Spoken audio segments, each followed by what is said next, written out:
அஸ்ஸலாமு அலைக்கும் வரஹ்மத்துல்லாஹி வபரகாத்துஹு. அன்பிற்குரிய சகோதரர்களே, இந்த நல்ல சந்தர்ப்பத்திலே அல்லாஹுவின் கருணையும் கோபமும் என்ற தலைப்பில் நாம் அல்லாஹும் அல்லாஹ்வுடைய தூதரும் கூறிய சில செய்திகளை தெரிந்து கொள்ளவிருக்கின்றோம். அன்பிற்குரிய சகோதரர்களே, அல்லாஹ் ரப்புல் ஆலமீன் திருமறை குர்ஆனில் தன்னை பற்றி அறிமுகப்படுத்தும் பொழுதே அல்லாஹ் ரப்புல் ஆலமீன் பிஸ்மில்லாஹிர் ரஹ்மானிர் ரஹீம் ஒவ்வொரு அத்தியாயத்திலும் முதலாவது வசனமாக அமைந்துள்ள ஒரு ஆயத். இது அல்லாஹ் தன்னை எப்படி அறிமுகப்படுத்துகின்றான்? அல்லாஹ் தன்னை பற்றி சொல்லும் பொழுது அவன் அர் ரஹ்மான் அளவற்ற அருளாளன், அர் ரஹீம் நிகரற்ற அன்புடையோன். அப்ப அளவற்ற அருளாளன் நிகரற்ற அன்புடையோன் அல்லாஹுவின் பெயரால் நான் ஆரம்பம் செய்கின்றேன். அப்ப அல்லாஹ் ரப்புல் ஆலமீன் தன்னை அளவற்ற அருளாளன் என்றும் நிகரற்ற அன்புடையோன் என்றும் அல்லாஹ் தன்னை பற்றி அறிமுகப்படுத்துகின்றான். அல்லாஹ்வுடைய அருளுக்கும் கருணைக்கும் எந்த விதமான ஒரு எல்லையும் கிடையாது. அந்த அளவிற்கு இறைவன் அளவற்ற அருளுக்கும் அளவற்ற கருணைக்கும் சொந்தக்காரனாக இருக்கின்றான்.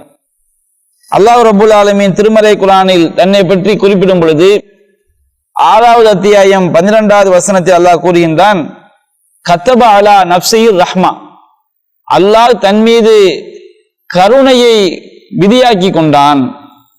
மக்களுக்கு அருள் புரிய வேண்டும், கருணை காட்ட வேண்டும் என்பதை தனக்குத்தானே அல்லாஹ் ரப்புல் ஆலமீன் விதியாக்கி கொண்டான். அல்லாஹ் யார் விதியாக்க முடியாது. அவன் தன் மீது எதைத்தான் கட்டாயமாக்கி கொண்டான்? அவனுடைய கோபத்தை விட, அவனுடைய சாபத்தை விட கருணை காட்ட வேண்டும் என்பதை அல்லாஹ் ரப்புல் ஆலமீன் தன் மீது கட்டாயமாக அல்லாஹ் ஆக்கி கொண்டான். அது அந்த உலகத்தை நாம பார்க்கின்றோம். இறைவனுக்கு மாறு செய்யக்கூடிய மக்கள் எவ்வளவு அதிகமாக இருந்தாலும் அல்லாஹ் ரப்புல் ஆலமீன் மாறு செய்யக்கூடிய மக்களுக்கும் அல்லாஹ் உணவளிக்கின்றான். மாறு செய்யக்கூடிய மக்களுக்கும் அல்லாஹ் சுவாசிப்பதற்கு அல்லாஹ் காற்றை கொடுக்கின்றான். அவர்களுக்கும் அல்லாஹ் வாழ்க்கை வசதிகளை ஏற்படுத்தி கொடுக்கின்றான். அப்ப இதுக்கு என்ன காரணம்? அல்லாஹ் ரப்புல் ஆலமீன் தன் மீது கருணையை கடமையாக்கி கொண்டான் என்று அல்லாஹ் ரப்புல் ஆலமீன் சொல்லி காட்டுகின்றான். அதுபோன்று நபிகள் நாயகம் ஸல்லல்லாஹு அலைஹி வஸல்லம் அவர்கள் அல்லாஹ்வுடைய கருணையை பற்றி குறிப்பிடுகின்றார்கள்.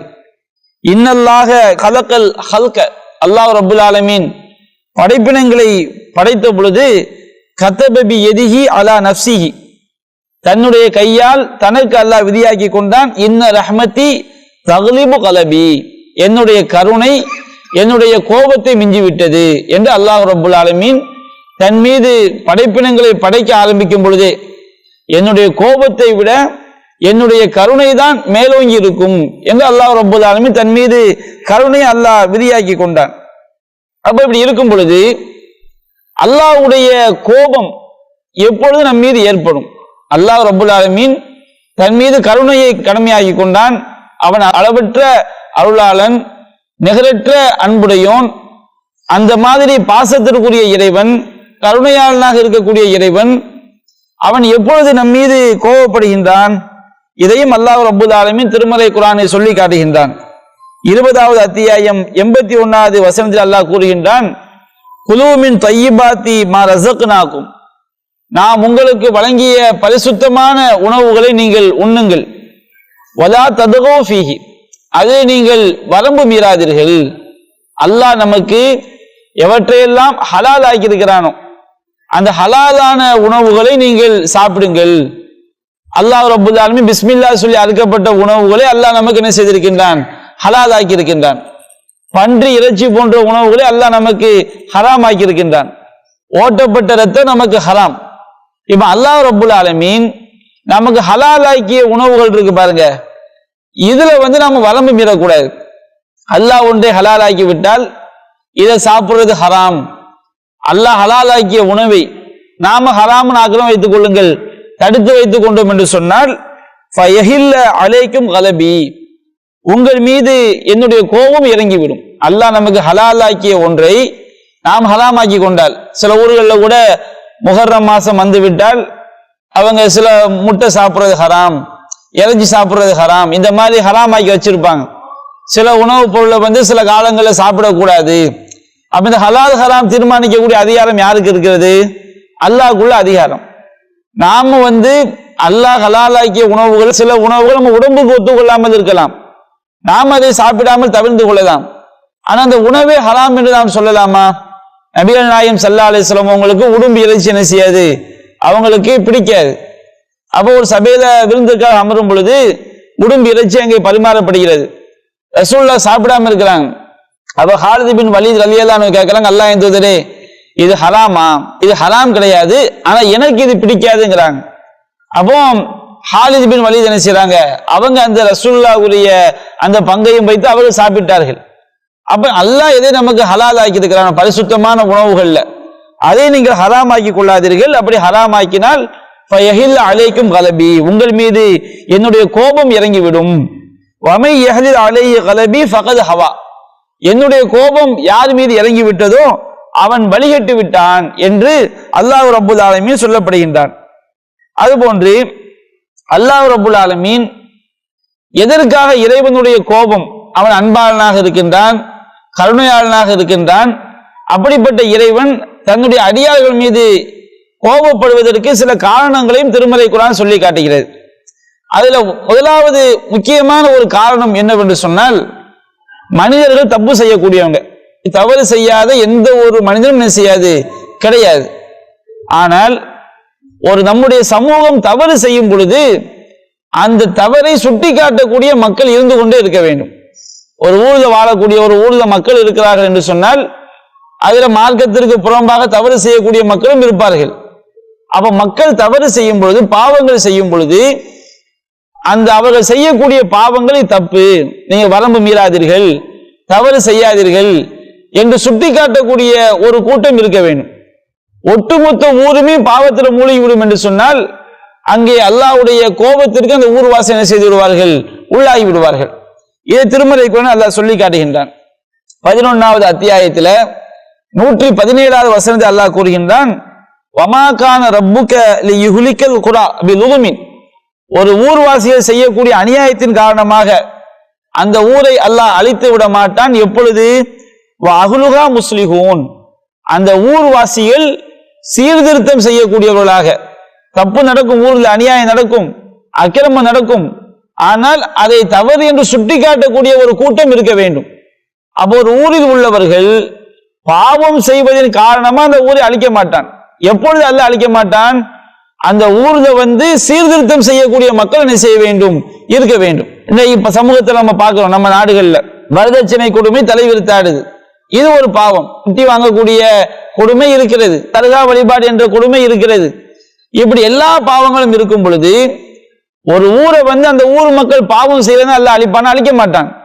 அந்த பாவத்தை சுட்டி காட்டக்கூடிய மக்கள் இருக்கிற வரைக்கும், இது பாவம், இது தவறு, இதை செய்யாதீர்கள் என்று தீமையை தடுக்கக்கூடிய மக்கள் இருக்கிற வரைக்கும் அந்த ஊருக்கு அல்லாஹ்வுடைய கோபம் இறங்காது என்று அல்லாஹ் ரப்பல் ஆலமீன் சொல்லி காட்டுகின்றான். நம்ம எடுத்து பாருங்க, அல்லாஹ் ரப்பல் ஆலமீன் திருமறை குர்ஆன்ல சனிக்கிழமை வாசிகளை பற்றி அல்லாஹ் சொல்லி காட்டுகின்றார். இந்த சனிக்கிழமை வாசிகள் இவர்கள் குரங்குகளாக மாற்றப்பட்டார்கள், பன்றிகளாக மாற்றப்பட்டார்கள். இவர்களுக்கு ஏன் அல்லாஹ்வுடைய கோபம் இவர்கள் மீது ஏன் இறங்கியது? இவர்கள் ஏன் பன்றிகளாகவும் குரங்குகளாகவும் ஏன் மாற்றப்பட்டார்கள்? அந்த வரலாற்றை பற்றி திருமறை குர்ஆன் அல்லாஹ் சொல்லி காட்டுகின்றான். அவங்க ஒரு கடல் அருகில் உள்ள ஒரு ஊர்வாசிகளா இருந்தார்கள். அல்லாஹ் ரப்பல் ஆலமீன் சனிக்கிழமை மீன் பிடிக்க கூடாது என்று அவர்களுக்கு அல்லாஹ் தடை விதித்திருந்தான். ஆனா அவர்களுக்கு அல்லாஹ் தடை விதித்து விட்டு அவர்களை அல்லாஹ் சோதிக்கவும் செய்தான். எப்படி அல்லாஹ் சோதித்தான்? சனிக்கிழமை தான் மீன்கள் அதிகமாக துள்ளி குதிக்க வைத்தான். மற்ற நாட்கள் அந்த மாதிரி மீன்கள் துள்ளி குதிக்கல. இந்த மாதிரி அல்லாஹ் சோதிக்கும் போது ஒரு கூட்டம் என்ன செய்கிறார்கள், அல்லாஹ்வுடைய அந்த கட்டளையை மறந்து அவங்க வரம்பு மீறி மீன் பிடிக்க போறாங்க. இன்னொரு கூட்டம் என்ன செய்கிறார்கள், அந்த பாவத்தை அவங்க செய்யல, தீமையை தடுக்கவும் இல்லை, அவங்க விலகி கொண்டார்கள். மூன்றாவது ஒரு கூட்டம் இருந்தார்கள். இவங்க என்ன செய்யறாங்க, அந்த பாவத்தை தடுப்பதற்காக செல்லும் பொழுது இந்த பாவம் செய்யாத மக்கள், பாவத்தையும் செய்யல தீமையும் தடுக்கல, அந்த மக்கள் இந்த பாவத்தை எச்சரிக்கை செய்யக்கூடிய மக்களை பார்த்து சொன்னார்கள், லிம தஅிதுன கௌமன் வல்லாஹு முஹ்லிகுஹும், அல்லாஹ் அழிக்க போற சமுதாயத்துக்கு நீங்க ஏன்பா உபதேசம் செய்றீங்க? அவங்க தான் நாசமா போறாங்க, மார்க்கம் தெரியாம அல்லாஹ்வுடைய கட்டளையை மீறி பாவத்தை செய்கிறார்கள், நீங்க எதுக்கு போய் உபதேசம் செய்கிறீர்கள்? அப்படின்னு செய்யறாங்க, தீமையை தடுக்கக்கூடிய கூட்டத்தை பார்த்து இன்னொரு கூட்டம் சொல்றாங்களா இல்லையா? ஊர்ல நாம தர்கா வழிபாட்டை கண்டித்து ஒரு மீட்டிங் நடக்கும் போது அல்லது மௌலூது மீலாதை கண்டித்து ஒரு பிரச்சாரம் செய்யும் பொழுது ஒரு குரூப் சொல்லுவாங்க, அவங்க தர்கா வழிபாடு செய்யறவங்களா இருக்க மாட்டாங்க, மௌலூது மீலாது ஓதுறவங்களா கொண்டாடுறவங்களா இருக்க மாட்டாங்க, அவங்க செஞ்சா செஞ்சுட்டு போறாங்க, நீங்க ஏன்பா அது கூடாது நீ ஏன் போய் பேசுறீங்க அப்படி கேட்பாங்க. அப்ப இந்த மாதிரி என்ன செய்யறாங்க, ஒரு சாரார் அவங்க தான் வரம்பு மீறி அல்லாஹ் அவங்களை அழிக்க போகின்றான், நீங்க அவங்களுக்கு ஏன் உபதேசம் பண்றீங்க அப்படி கேட்கும்போது இவங்க சொல்றாங்க, நாங்க ரெண்டு காரணத்துக்கான உபதேசம் பண்றோம். ஒரு காரணம், நாளைக்கு அல்லாஹ்ட்ட போய் காரணம் சொல்ல வேண்டும். நாளைக்கு பாவம் செய்யக்கூடியவன் நாம ஒன்றை பாவம் என்று தெரிந்து பாவம் செய்யக்கூடியவனுக்கு எச்சரிக்கை செய்யணும் வச்சுக்கிடுங்க, நாளைக்கு அவன் அல்லாஹ்ட்ட போய் முறையிடுவான், இறைவா நான் இந்த பாவத்தை செஞ்சேன், இவனுக்கு இது தப்புன்னு தெரியும், ஆனா எனக்கு இவன் என்ன செய்யல, சுட்டி காட்டல. அப்ப அந்த மாதிரி அல்லாஹ்ட்ட போய் முறையிடும் பொழுது எங்களுக்குரிய ஒரு காரணமாக அமைய வேண்டும் என்பதற்காக நாளைக்கு அவன் அல்லாஹ்ட்ட போய் சொல்வானா இல்லையா, அல்லாஹ் நான் செய்வது பாவம் என்று தெரிந்தும் இவன் எனக்கு எச்சரிக்கை செய்யவில்லை என்று சொல்லும் போது அது நாளைக்கு நமக்கு எதிராக திரும்பும். அப்ப அந்த மக்கள் சொல்றாங்க, நாளைக்கு இறைவனிடம் நாங்கள் காரணம் சொல்ல வேண்டும், அல்லது நாம ஒரு பாவத்தை செய்யும் பொழுது அவர்களுக்கு உபதேசம் பண்ணினோம் என்று வைத்துக் கொண்டால் அவர்கள் தங்களுடைய தவறிலிருந்து திருந்தவும் என்ன செய்கிறது, வாய்ப்பு இருக்கிறது. அப்ப இதற்காக நாங்கள் என்ன செய்யறோம், அந்த தீமையை தடுக்கின்றோம் அப்படின்னு என்ன செய்யறாங்க சொல்றாங்க. அப்ப அல்லாஹ்வுடைய வேதனை வருகிறது. அல்லாஹ்வுடைய வேதனை வரும்போது அல்லாஹ் யாரை காப்பாற்றுகிறான், எவர்கள் அந்த பாவத்தை செய்தார்களோ அவர்களே அல்லாஹ் அழித்து விடுகிறான், எவர்கள் தீமையை தடுக்காமல் இருந்தார்களோ அவர்களையும் அல்லாஹ் என்ன செய்கின்றான், அழித்து விடுகின்றான். அதே நேரத்துல யாரு தீமையை தடுத்தார்களோ ஃபஞ்சே நல்லதீன யன்ஹவுன அனிஸ்ஸூஇ, எவர்கள் தீமையை தடுத்தார்களோ அந்த மக்களை நாம் காப்பாற்றினோம் என்று அல்லாஹ் ரப்பல் ஆலமீன் சொல்லி காட்டுகிறான். அப்போ ஒரு ஊர் மக்கள் ஒட்டுமொத்தமாக ஒரு பாவத்திலே மூழ்கும் பொழுது அல்லாஹ் நாடினால் அல்லாஹ்வுடைய கோபம் அவங்க மேல என்ன செய்யும், இறங்கும். ஷுஐப் நபியுடைய சமுதாயத்தை பற்றி அல்லாஹ் சொல்லி காட்டுகின்றான். ஷுஐப் அலைஹிஸ்ஸலாம் அவங்க அவங்களுடைய சமூகம் இறைவனுடைய கோபத்திற்கு உள்ளாக்கப்பட்டு அழிக்கப்பட்டார்கள், பூகம்பத்தால் அழிக்கப்பட்டார்கள். இந்த சமூகம் ஏன் பூகம்பத்தால் அழிக்கப்பட்டார்கள், திருமலை குர்ஆன் அல்லாஹ் சொல்லி காட்டுகின்றான். அவங்க அல்லாஹ்க்கு இணை வைக்கக்கூடிய மக்களாக இருந்தார்கள். அது மட்டும் அல்லாம அளவு நிறுவைகள்ல மோசடி செய்தார்கள். அல்லாஹ்க்கு இணை வைத்தல் மிகப்பெரிய பெரும்பாவம், அந்த பாவத்தையும் செய்து கொண்டிருந்தார்கள். அளவு நிறுவைகளையும் மோசடி செய்தார்கள். அப்ப ஷுஐப் நபி போய் சொன்னாங்க, யா கௌமி அபுதுல்லாஹ் மாலக்கும் மின் இலாஹின் கைருஹ், என்னுடைய சமுதாயமே நீங்கள் அல்லாஹ்வை வணங்குங்கள், அல்லாஹ்வை அன்றி உங்களுக்கு வேறு கடவுள் இல்லை. அது ஜாஅத்துக்கும் பையினத்தும் ரப்பிக்கும், உங்கள் இறைவனிடமிருந்து உங்களுக்கு தெளிவான சான்றுகள் வந்துவிட்டது. ஃபஅவுஃபுல் கைல வல் மீசான், நீங்கள் அளவுகளையும் நிறுவைகளையும் பரிபூர்ணமாக நீங்கள் நிறைவேற்றுங்கள். வலா தபஹசுன்னாஸ் அஷ்யாஹும், மக்களுடைய பொருட்கள்ல நீங்கள் அவர்களுக்கு மோசடி செய்யாதீர்கள். வலா துஃப்ஸிது ஃபில் அர்லி பஅத இஸ்லாஹிஹா, இந்த பூமியில சீர்திருத்தம் ஏற்பட்ட பிறகு நீங்கள் குழப்பம் செய்யாதீர்கள் என்று என்ன செஞ்சாங்க. ஷுஐப் அலைஹிஸ்ஸலாம் அவங்க தன்னுடைய மதிய நகர வாசிகளுக்கு உபதேசம் பண்ணாங்க. ஆனா அந்த ஊர் மக்கள் அந்த உபதேசத்தை ஏற்றுக்கொண்டார்களா? அவர்கள் ஷுஐப் நபியுடைய அந்த பிரச்சாரத்துக்கு அவர்கள் சத்திய கொள்கைக்கு மாற்றமாக நடந்தார்கள், அல்லாஹ்க்கு இணை கற்பிக்கக்கூடிய பாவத்தை செய்தார்கள், அளவு நிறுவைகளை மோசடி செய்தார்கள். அளவு நிறுவைகள் மோசடி செய்வது பயங்கரமான ஒரு குற்றம். அல்லாஹ் குர்ஆனில் சொல்லி காட்டுகின்றான், வயலுலில் முத்தஃபிஃபீன், அளவு நிறுவைகளில் மோசடி செய்யக்கூடியவர்களுக்கு நாசம்தான். இவங்க எப்படிப்பட்டவர்கள், அல்லதீன இதக்தாலு அலன்னாசி யஸ்தௌஃபுன், இவர்கள் மொத்த கொள்முதல் செய்யும் போது நல்லா அளந்து நிறுத்து முழுமையாக வாங்கிக் கொள்கின்றார்கள். வைதா காலுகும் வசனுகும், ஆனால் இவர்கள் மக்களுக்கு நிறுத்து கொடுக்கும் பொழுதோ அளந்து கொடுக்கும் பொழுதோ அவர் என்ன செய்கிறார்கள், மோசடி செய்கின்றார்கள். அலா எலுன்னு உலாய்க்கு அன்னகும் மபூசுன், அவர்கள் மறுமை நாளில் எழுப்பப்படுவார்கள் என்பதை சிந்தித்து பார்க்க வேண்டாமா என்று அல்லாஹ் கேட்கின்றான். அப்ப அளவு நிறுவைகள்ல பிற மனிதர்களுக்கு மோசடி செய்தல் என்பது பெரும் பாவம். அப்ப ஷுஐப் நபியுடைய அந்த சமுதாயம் இவ்வளவு பெரிய பாவத்தை செய்தார்கள். அல்லாஹ் சொல்லி காட்டுகின்றான், அவர்களை மிகப்பெரிய பூகம்பம் பீடித்தது, நிலநடுக்கம் பீடித்தது. அவர்கள் வேறெறிந்த மரங்களாய் அவர்கள் தங்களுடைய வீடுகளில் காலை பொழுதை அடைந்தார்கள். அப்ப ஷுஐப் நபியுடைய சமுதாயம் அல்லாஹ்வுடைய கோபம் அவர்கள் மீது இறங்குவதற்கு என்ன காரணம்? அவர்கள் பூகம்பத்தால் ஏன் அழிக்கப்பட்டார்கள்? அல்லாஹ்க்கு இணை கற்பிக்கக்கூடிய பாவத்தை அவர்கள் செய்தார்கள். இன்னும் பலவிதமான பாவமான காரியங்களை அவங்க என்ன செஞ்சாங்க? ஈடுபட்டாங்க. அதுமாதிரி அல்லாஹ் ரப்புல் ஆலமீன் திருமலை குர்ஆன்ல அழிக்கப்பட்ட எத்தனையோ சமுதாயங்களை பற்றி அல்லாஹ் சொல்லி காட்டுகின்றான். அல்லாஹ் ரப்புல் ஆலமீன் கூறுகின்றான், ஃபிரௌன தில் அவுத்தார், ஃபிரௌன் எப்படிப்பட்ட படைகளுக்கு சொந்தக்காரன், மலைகளை போன்ற படை வலிமைகளை கொண்ட ஃபிரௌன். அல்லாஹ் ரப்புல் ஆலமீன் அவங்களுடைய படை வலிமையை மலையோடு அல்லாஹ் ஒப்பிடுகின்றான். அந்த அளவிற்கு வலிமை வாய்ந்த ஃபிரௌன். அது மாதிரி சமூக சமுதாயம் சமூதல்லதீன ஜாபு சஹ்ரபில் வால், அவர்கள் பள்ளத்தாக்குகளிலே மலை கணவாய்களிலே பாறைகளை செதுக்கி அவர்கள் செய்தார்கள், வாழ்ந்தார்கள்.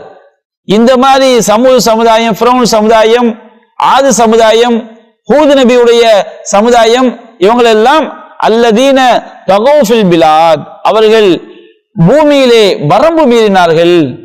அப்போ அல்லாஹ் ரப்புல் ஆலமீன் தன்னுடைய வேதனையை எனும் சாட்டை அவர்கள் மீது சுழற்றினான் என்று அல்லாஹ் ரப்புல் ஆலமீன் சொல்லி காட்டுகின்றான். அப்ப இந்த சமுதாயங்கள் எல்லாம் ஏன் அழிக்கப்பட்டார்கள்?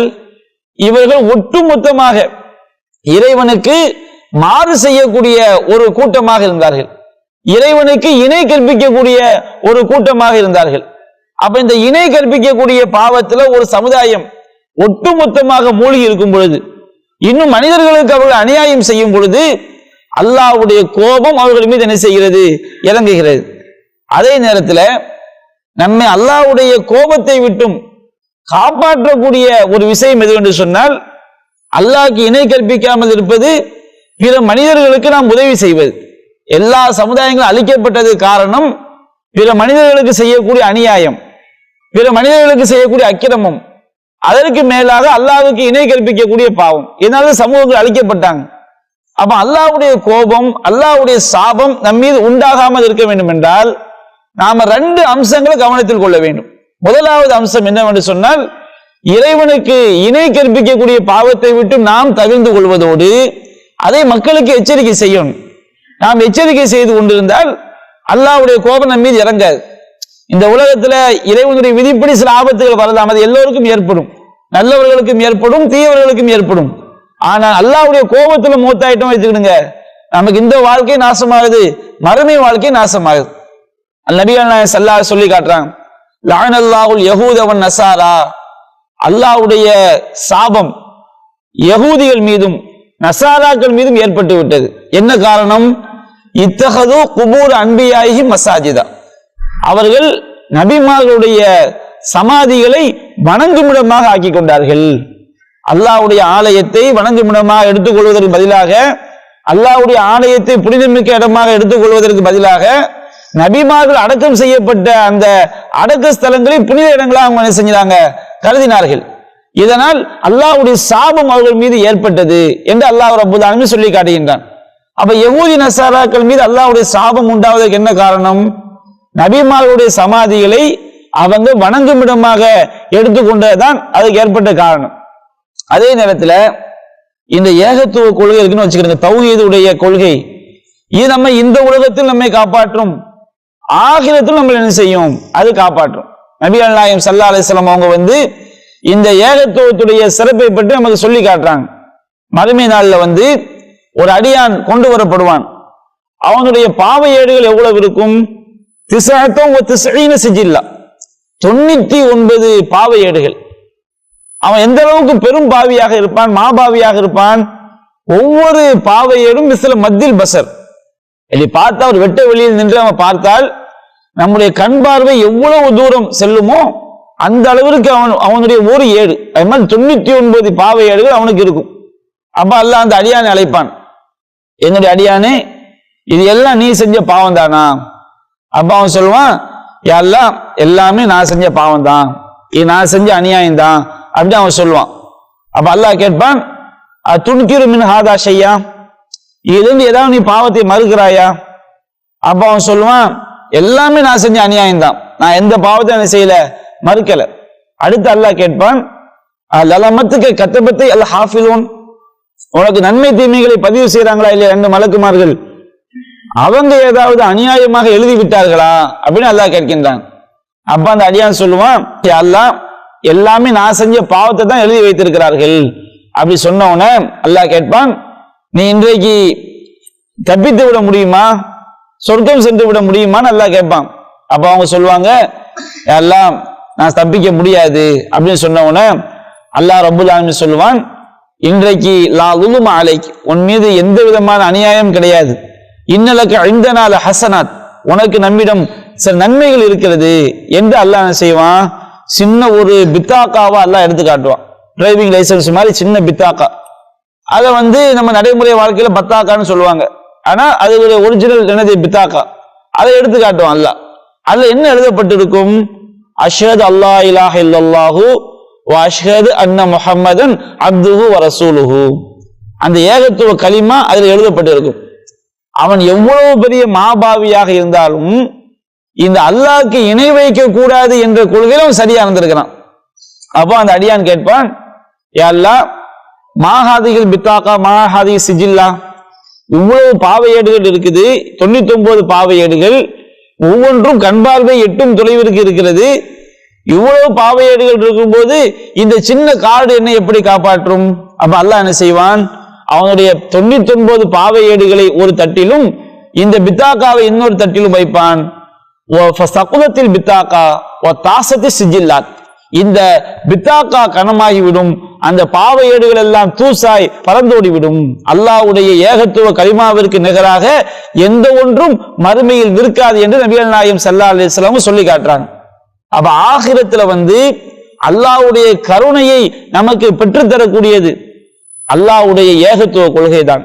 நாம மௌத்தாகும் போது அல்லாஹ்க்கு இணை வைக்காமல் ஷிர்க் வைக்காம நம்ம மௌத்தாயிட்டோம் வச்சுக்கிடுங்க, அதுதான் ஆகிரத்தில் நமக்கு அல்லாஹ்வுடைய கருணையை பெற்றுத்தரும். அல்லாஹ் எந்த அளவுக்கு நம்மை சொல்கின்றான், வஅபுதுல்லாஹ வலா துஷ்ரிகு பிஹி ஷைஆ. அல்லாஹ் சொல்லக்கூடிய அந்த வார்த்தை, அல்லாஹ்விற்கு கடுகளவு கூட இணை வைத்து விடாமல் அவனை வணங்குங்கள்.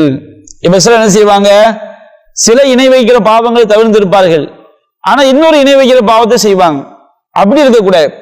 அல்லாஹ் எப்படி சொல்லி காட்டுகின்றான், அல்லாஹ்விற்கு எந்த ஒன்றையும் கடுகளவையும் இணை வைத்து விடாமல் நீங்கள் அவனை வணங்குங்கள் என்று அல்லாஹ் ரப்பல் ஆலமீன் நமக்கு உத்தரவிடுகின்றான். அப்ப அப்படி உத்தரவிட்ட வச்சுடுங்க, இந்த தௌஹீது கொள்கை எப்படி அல்லாஹ்வை ஈர்க்கிறது, அல்லாஹ்வுடைய கருணையை பெற்று தருகிறது.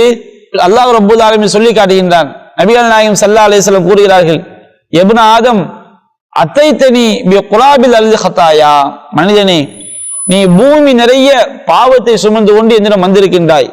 வலம் துஷ்ரிக் பி ஷையா, ஆனால் எனக்கு எந்த ஒன்றையும் இணை வைக்காமல் பூமி நிறைய பாவத்தை சுமந்து கொண்டு வந்திருக்கின்றாய்.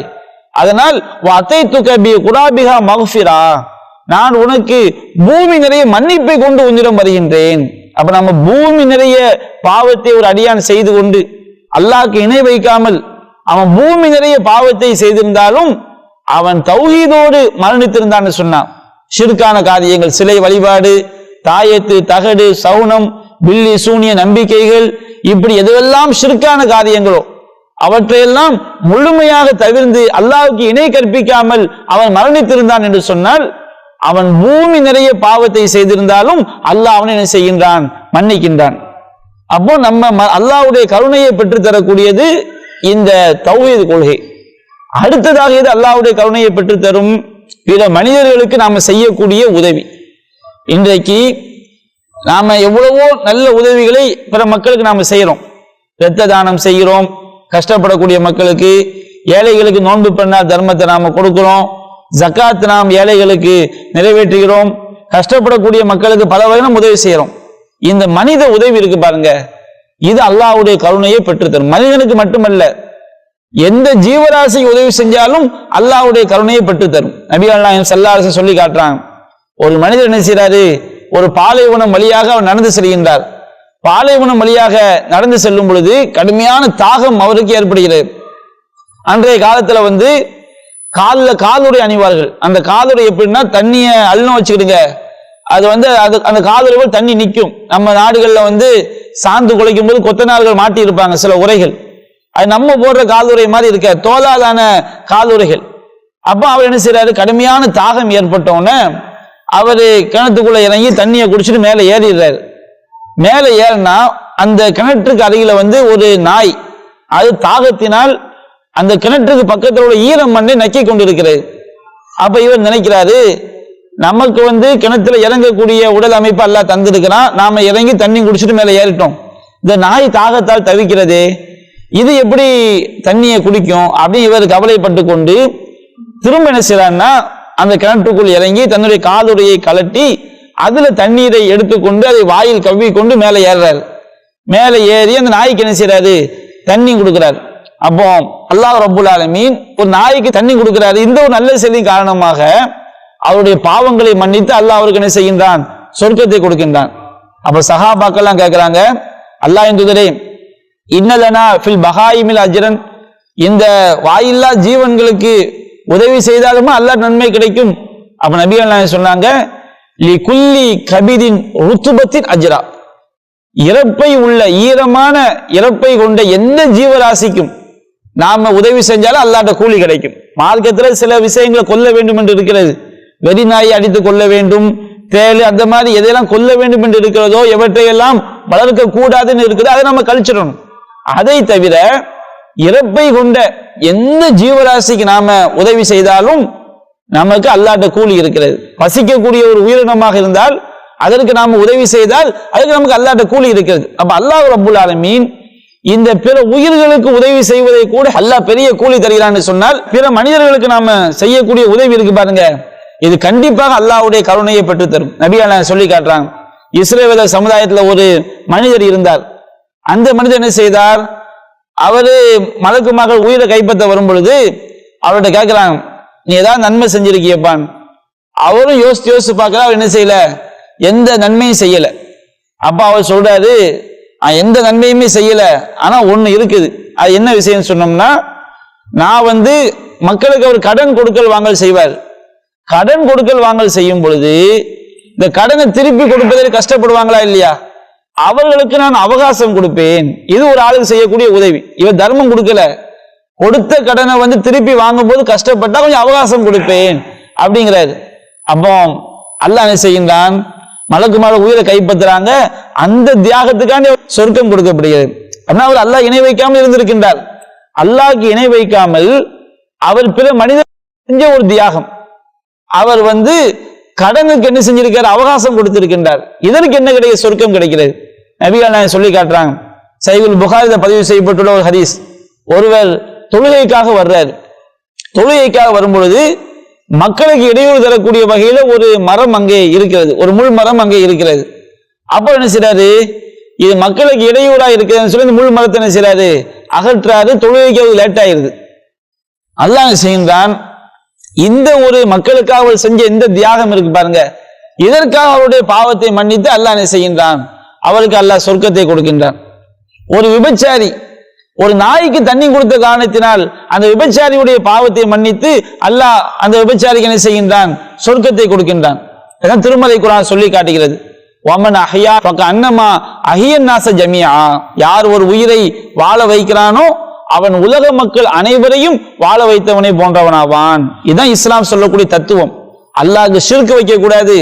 நம்மால் இயன்ற வரை சின்ன விஷயமா இத்தகினால வலவு பிஷக்கி தம்ரா, ஒரு பேரிச்சம்பளத்தையாவது, நமக்கு எதுவுமே காசு பணம் இல்ல, கோடி கணக்கில் கொட்டி கொடுக்க முடியல, லட்சக்கணக்கில் வாரி கொடுக்க முடியல, ஆயிரக்கணக்கில் நம்ம கொடுக்க முடியல, பரம ஏழையா இருக்கிறோமா, ஒரு பேரிச்சம்பளம் சாப்பிடுற பேரிச்சம்பளத்தை ஒரு துண்டை என்ன செய்ய கொடுத்தாவது நீ நரகத்தை விட்டு முன்னை பாதுகாத்துக்கொள். பிற மக்களுக்கு செய்யக்கூடிய உதவிதான் அல்லாஹ்வுடைய கருணை நமக்கு பெற்று தரும். அல்லாஹ் சொல்லி காட்டுகின்றான், நபிகள் நாயகம் சொல்கிறார்கள், அர் ராஹிமூன் யர்ஹமுஹுமுர் ரஹ்மான், கருணையாளர்களுக்கெல்லாம் கருணையாளனாகிய அல்லாஹ் கருணை காட்டுகின்றான். இர்ஹமு மன்ஃபில் அர்ல், பூமியில் உள்ளவர்களுக்கு நீங்கள் கருணை காட்டுங்கள். யர்ஹமுக்கும் மன்ஃபிஸ் ஸமா, வானத்தில் உள்ளவன் உங்களுக்கு என்ன செய்வான், கருணை காட்டுவான். அப்ப இஸ்லாம் சொல்லக்கூடிய கருணை என்பது உண்மையிலே சொல்லுவாங்க ஜீவகாருண்யம் என்பார்கள். ஜீவகாருண்யம் என்ன அர்த்தம், இன்னைக்கு நம்ம நாடுகள்ல மாட்டு மேல உள்ள பக்தியில மனுஷனை கொள்றாங்களா இல்லையா, இதுக்கு பேர் ஜீவகாருண்யம் கிடையாது. இஸ்லாம் தான் உண்மையான ஜீவகாருண்யம். நபிகள் நாயகம் ஸல்லல்லாஹு அலைஹி வஸல்லம் அவங்க ஒரு நேரத்தை என்ன செய்றாங்க, ஒரு சஹாபி ஒரு பறவையினுடைய குஞ்சுகள் எடுத்து வச்சிருக்கிறாங்க. அந்த பறவை அப்படியே அந்த குஞ்சுகள் எடுக்கப்பட்ட காரணத்தினால் அந்த பறவைகள் வட்டம் அடிப்பதை பார்க்கறாங்க. அப்ப நபிகள் நாயகம் கேட்கிறாங்க, இந்த பறவை யாருப்பா திரிக்கிற வச்சது, அந்த குஞ்சை யாருப்பா எடுத்தது? நான் தான் அல்லாஹ் என்பதே, நீ அப்படி செய்யாத, அதை கொண்டு போய் வச்சிரு அப்படின்னு ரசூல் ஸல்லல்லாஹு அலைஹி வஸல்லம் பறவைகளுக்கு கூட தொல்லை கொடுக்க கூடாதுங்கிறாங்க. எந்தெந்த ஜீவராசிகள் எல்லாம் உயிர் இருக்குதோ, உயிர் சஹாபாக்கள் இஸ்லாம் குறிபாத்து அம்பு எய்வது நபிகள் நாயகம் காலத்துல ஒரு வீரக்கலை. அப்போ சில ஆளுக்கு என்ன செய்யறாங்க, குறிபாத்து பழகிறதுக்கு உயிருள்ள பறவைகளை கட்டி வைத்து, கோழியை கட்டி வச்சு அதை என்ன செய்யுது, கண்ணுல குறிபாத்து அடிக்கிறது. இந்த மாதிரி பயிற்சி எடுத்தாங்க. அப்போ சஹாபாக்கள் கண்டிக்கிறார்கள், நபிகள் நாயகம் ஸல்லல்லாஹு அலைஹி வஸல்லம் அவர்கள் உயிருள்ள எந்த ஜீவராசியையும் குறிபார்த்து பழகுவதற்கு இலக்காக எடுத்துக்கொள்வதை என்ன செய்தார்கள், தடுத்தார்கள். ஒரு நபிகள் நாயகம் ஒரு தோட்டத்துக்கு போறாங்க, ஒரு ஒட்டகம் அப்படியே ரசூலுல்லாஹ்ட்ட முறையிடுகிறது. அல்லாஹ்வுடைய தூதர் அல்லாஹ் ரப்புல் ஆலமீன் இந்த மூஜிசாவை நிறுத்தி காட்டுகிறான்.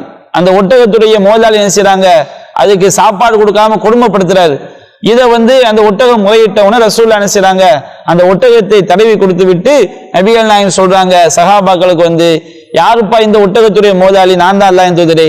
இந்த மாதிரி கால்நடைகள் விஷயத்துல நீ அல்லாஹ்வை பயந்துக்க, அதை நீ கொடுமைப்படுத்தாத, அதை பசியோடு வைக்காதே என்று நாய்க்கும் ஒட்டகத்திற்கும் பூனைக்கும் ஒவ்வொரு பறவைக்கும் ஜீவராசிக்கும் கருணை காட்ட வேண்டும் என சொல்லக்கூடிய மார்க்கம் இஸ்லாமிய மார்க்கம்.